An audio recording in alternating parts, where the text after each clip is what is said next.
What I have for us today is Colt Trooper experimental prototypes from the Colt factory. 3 different ones, as you can see. The first one looks to be possibly the very first Trooper Mark III ever made. It is a GX serial number, meaning that it was a gun experimental for Colt. It could have possibly been called the Delta Trooper at one time. The grips are a little different as they show the half moon design like some of the earlier Pythons had and Diamondbacks had on their grips.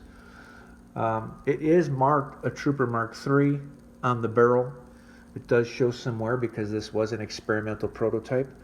But this could very well be the very first Trooper Mark III.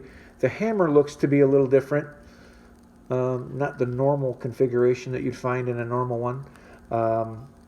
But that's about it for that one. We do have this one, which is extremely unusual.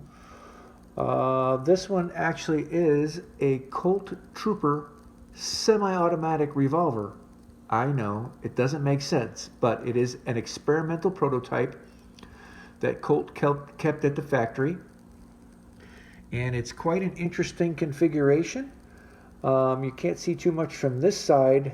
However, if we flip it over, you will see the springs and levers and all kinds of neat stuff to make this sucker work. No, I have never taken it out. No, I've never tried to shoot it. I do not shoot or attempt to shoot my prototypes or experimental revolvers. But you can also see that the barrel slid back and forth in there to work the levers if you're from America, springs and so forth. So I guess you fired it. It will freewheel, I believe. I think it's a, yeah, see? If you try to just run it, it will not rotate the cylinder. It actually needs the propulsion of the bullet to rotate the cylinder. So very interesting gun, very rare piece, obviously. And Colt has had it in their vault for decades. Someone tried to make a semi-automatic revolver. So very interesting stuff that Colt was doing, experimenting with, as is this revolver here. This one here is another Trooper 357 Magnum.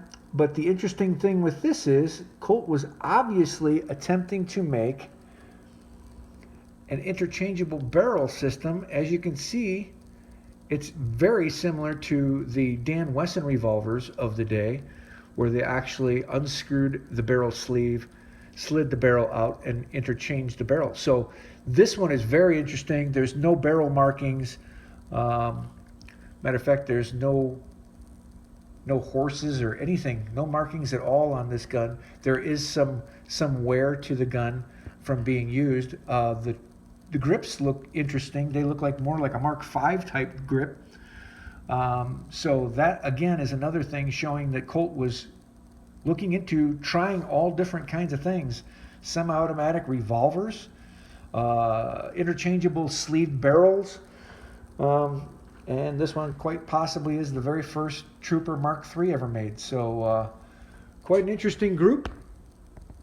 Hope you enjoyed that. Hope you learned a little bit of something.